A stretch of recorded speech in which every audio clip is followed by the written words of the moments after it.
సార్థక్. లలిత ప్రియ కమలం విరిసినది,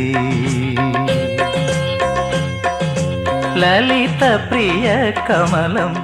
Sarthak, sir. Pre finals last round. అవును sir. Tension గా ఉందా? కొంచెం సార్. కొంచెం నాకు విపరీతమైన టెన్షన్ గా ఉంది. ఏ పాట పాడబోతున్నావు? నేను పాడబోయే పాట ఘిరణి ఘిరగిరణి, చిత్రం నాగవలి, పాడిన వారు ఎస్పి బాలసుబ్రహ్మణ్యం గారు, రాసిన వారు చంద్రబోస్ గారు, మ్యూజిక్ డైరెక్టర్ గురుకిరణ్ గారు. All the best.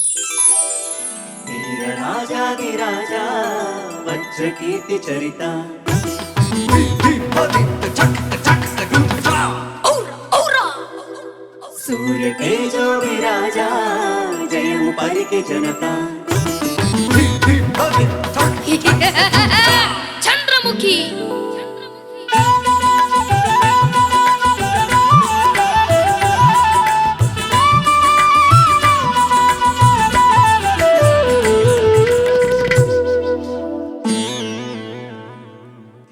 ఘిరణి ఘిర ఘిరణి, ఘిరణి ఘిర ఘిరణి, ఘిరణి ఘిర ఘిరణి తిరిగే నీ ధరణి నిన్ను చూసి తరుణి. ఘిరణి ఘిర ఘిరణి తిరిగే నీ ధరణి నిన్ను చూసి తరుణి. గజగామిని నిజ భామిని రమణి కులుకే రథమై కదిలే తల తిరుగక వెనుకని తిరిగెను మదనములే. చంద్రముఖి ఘిరణి ఘిర ఘిరణి తిరిగే నీ ధరణి నిన్ను చూసి తరుణి.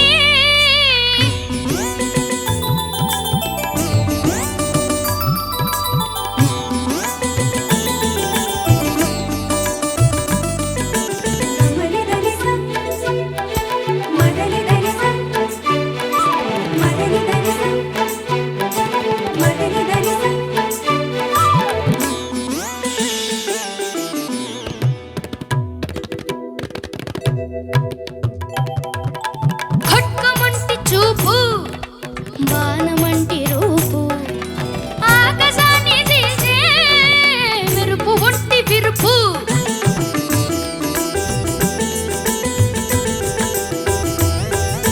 ఖడ్గమంటి చూపు బాణమంటి రూపు ఆకాశాన్ని తీసే మెరుపు ఒట్టి విరుపు.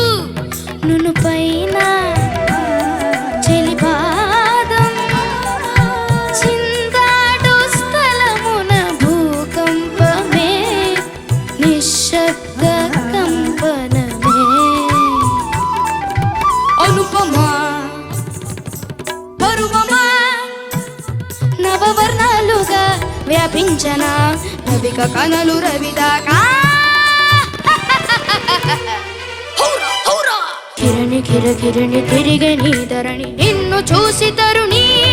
గజగామిని అయ్యా నిజభామిని రమణి కులుకే రథమై కదిలే తల తిరుగక వెనుకని తిరిగెను మదనములే. చంద్రముఖి.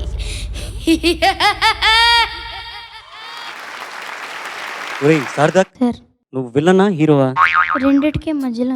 అదేంటది రెండిటికి మధ్యలో గోపే గోడ మీద పిల్లి? పాడడం అయితే హీరోలా పాడాలి, నవ్వడం అయితే రాక్షసుడిలా నవ్వాలి. రాక్షసుడా అది? అవును. ఏది ఇంకొకసారి నవ్వు. చంద్రముఖి.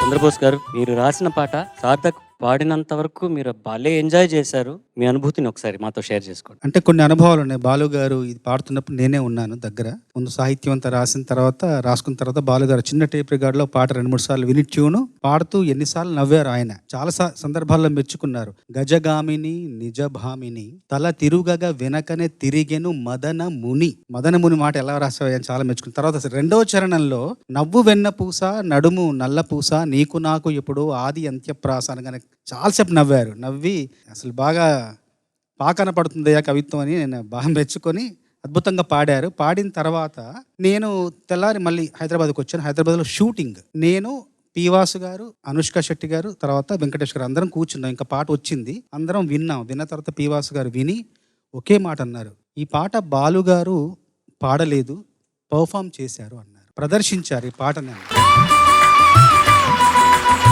నిజంగా నాకు అప్పుడు అనిపించింది ఏంటంటే బాలు గారు గళం అనే వేదికలో పెదవుల పాదాలతో స్వరాల మువ్వలతో పాటను నృత్యం చేశారు, గానం చేయలేదు. చంద్రముఖి బాలుగారి విషయంలో ఒక మాట చెప్పాలి. నిఖిల విద్యా నటీ నృత్య రంగస్థల ఆయతనాయమాన జిహ్వాంచలుడు మన బాలుడు. నువ్వు బాలుడిది. Thank you sir. Vijay Prakash garu. Actually ఈ పాట మనకు అంటే ఎస్పీబీ గారు సార్ గొంతులోనే విని మనకు అభ్యాసం. అంటే ఆ గాత్రం ఉండాలి. వీడు ఎలా పాడతాడరా నేను కూడా అలా డౌట్లో ఉన్నా. ఎందుకంటే మేమందరూ సార్థక్ని ఇంతదాకా చూసాం,